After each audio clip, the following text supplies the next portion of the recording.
Brother, somewhere out there's a riddle you'd enjoy, and I'm going to find it. Do not.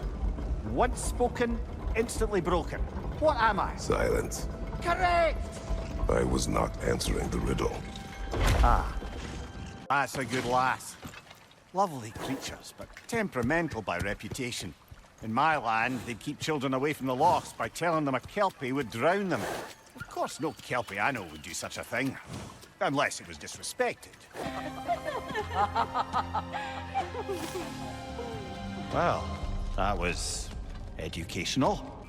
Even supposing we're all perfectly comfortable plotting an assassination. And I, for one, am a mite rusty at that measure. Can't be. Is that who I think?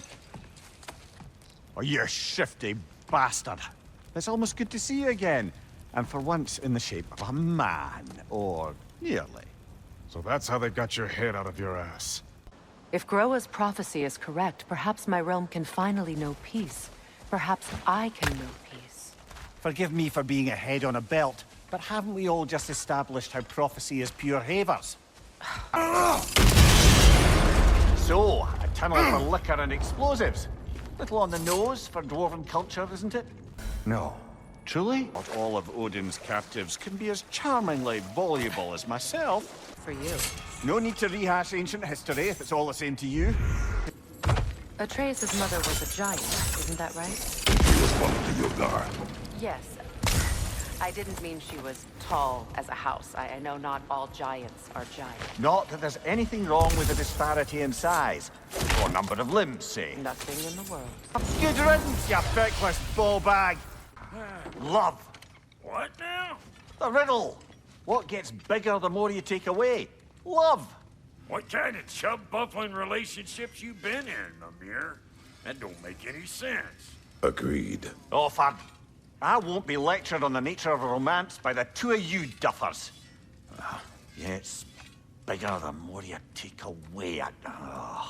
The sooner we find your son, the sooner you'll be able to focus. I just hope it works. Just the same. Thank you. A fine sentiment, but write her a bloody note when we're out of the cold, brother. Opna.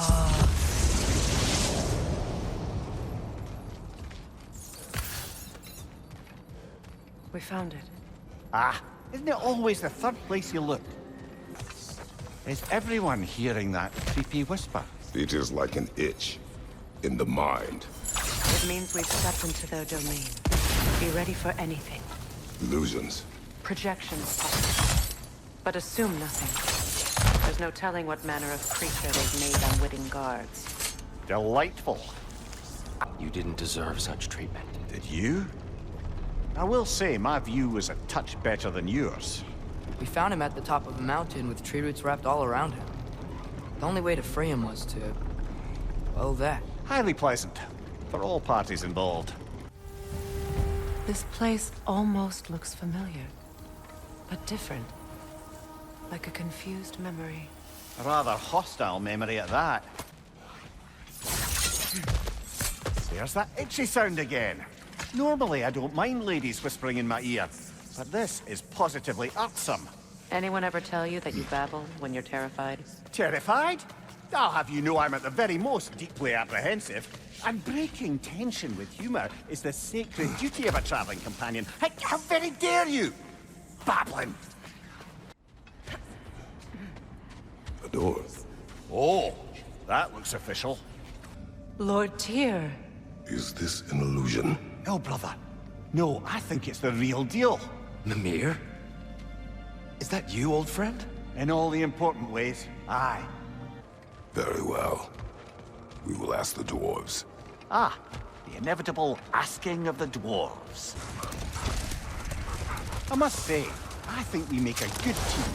With my brains, Kratos' brawn, and my lady's, Wisdom? Magic? Ability to tolerate you for long periods of time? I was going to say brutality.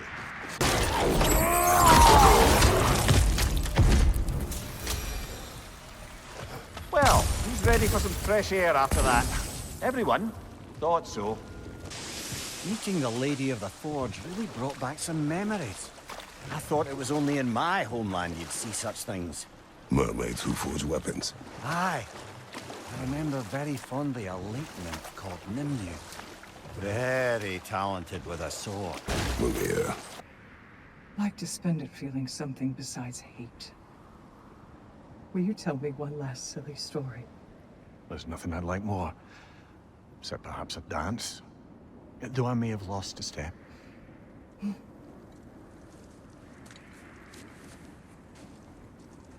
Due respect, love. I don't tell silly stories. You only tell silly stories. I can never argue with you. You have a lot to answer for, Sunshine. You too, traitor.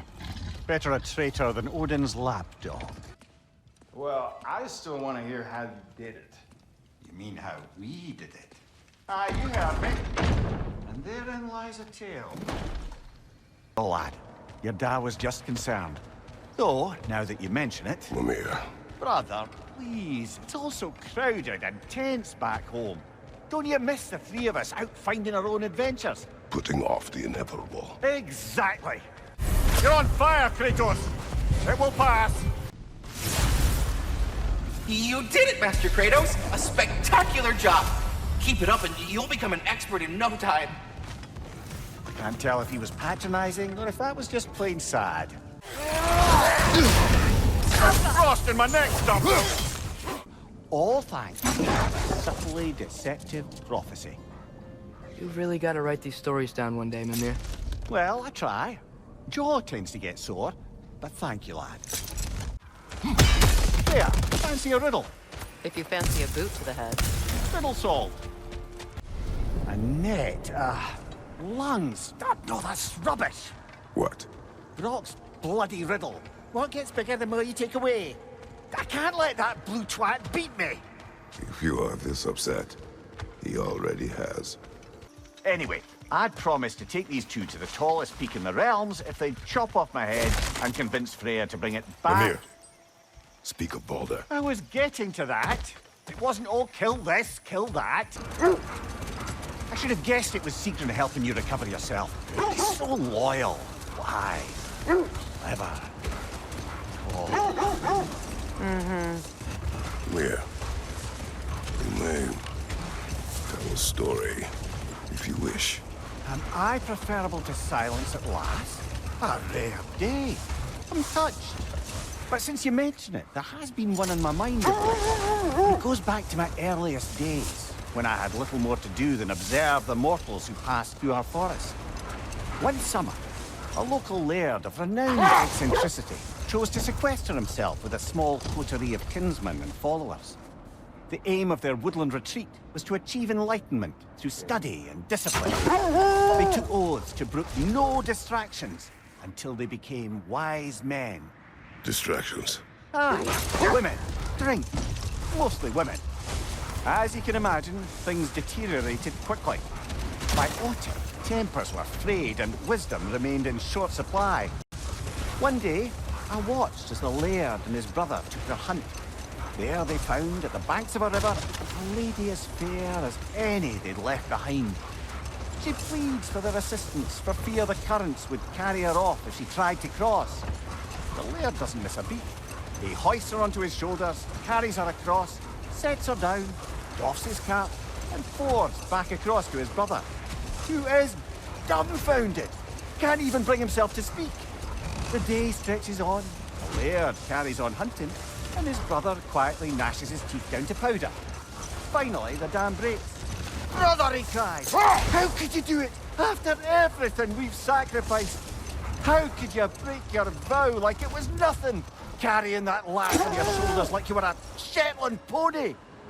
The laird just smiles. "Brother, I set that lass down across the river.